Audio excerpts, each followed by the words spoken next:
anak Rasul itu tidak, maksudnya anak laki-laki Rasul kan meninggal dunia semuanya. Kenapa Nabi tidak boleh punya anak laki-laki hidup?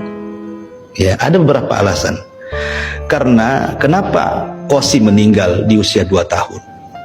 Kemudian Qasim ini kan lahir sebelum Rasul diangkat jadi Nabi. Dan itu anak pertama. Ya, di usia 2 tahun dia meninggal.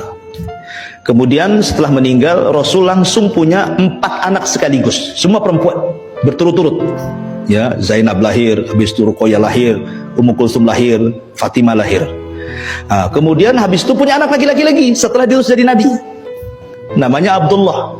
Makanya oleh Rasul kemudian dijuluki At-Tayyib atau At-Tahir. Ya, orang baik karena diutus setelah jadi Nabi kan.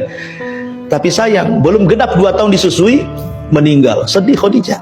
Sebab itulah kemudian Rasul sedih, makanya kemudian Khadijah mengambil anak angkat namanya Zaid ibn Harithah untuk mengobati Rasul juga kan, karena anak laki-lakinya meninggal semua.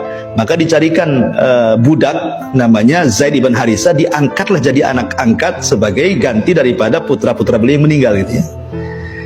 Kemudian di akhir hidup Rasul, Allah takdirkan punya anak lagi, tapi bukan dari Khadijah. Khadijah sudah meninggal kan itu ya. Ini kan sudah hijrah, dan itu di akhir-akhir kehidupan beliau dari Maria budaknya yang dihadiahi oleh Muqawqis Raja Mesir kepada Nabi, namanya Maria Qibtiyah. Digauli Rasul punya anak namanya Ibrahim. Baru setahun 6 bulan meninggal juga Ibrahim. Pertanyaannya, kenapa anak-anak laki-laki Nabi harus meninggal semua?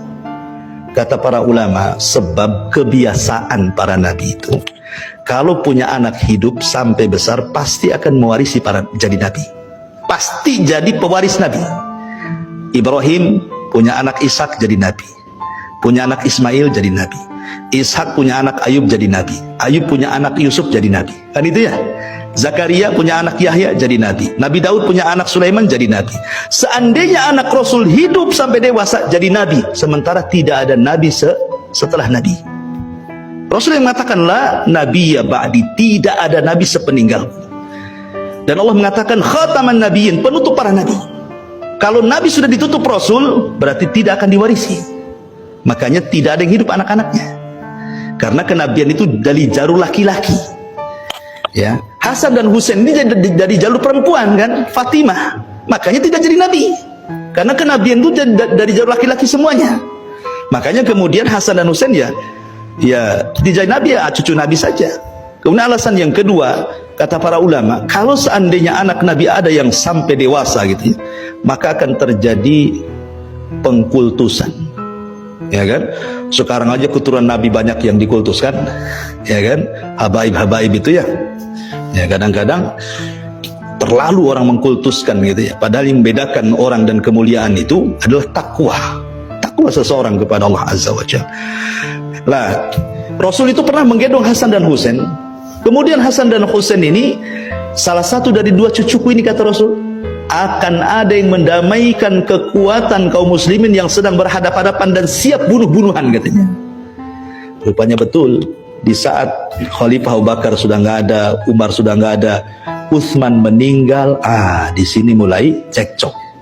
Ada fitnah perang antara kaum muslimin, kubu Muawiyah dan kubu Ali. Ketika Ali meninggal, tahtanya jatuh ke tangan Hasan. Hasan lebih banyak dukungannya dibandingkan bapaknya. Kalau dia mau menyerang Muawiyah, menang. Tetapi Hasan tidak mau. Dia ingin berdamai. Dia serahkan kekuasaannya kepada Muawiyah. Dia tidak menjadi khalifah, hanya 6 bulan saja dia mimpin. Dan ketika itu disebut Amul Jamaah. Dan betullah sabda Nabi, di antara 2 cucuku ada yang mendamaikan. Kalau Hasan ketika itu terhasut, tidak boleh menyerahkan, perang tuh, bisa bunuh-bunuhan tuh. Hasan udah banyak orang-orang Kufah dukung kan, dibandingkan di masa itu. Tetapi Hasan tidak mau, sudah tahu ini akan banyak korban. Sudahlah, akhirnya persis seperti sabda Rasul, khilafah kenabian itu 30. Tetapi di sini, walaupun Muawiyah dianggap pemberontak, tetapi kita tidak bisa mencela Muawiyah, karena Muawiyah sahabat Nabi. Muawiyah penulis wahyu Nabi. Dia melakukan seperti itu karena ijtihad. Seorang mujtahid apabila beristihad salah tetap dapat pahala. Ya, kalau kita betul saja salah, apalagi salah kan gitu ya. Karena kita bukan seorang mujtahid. Ya, jangan coba-coba beristihad. Ya.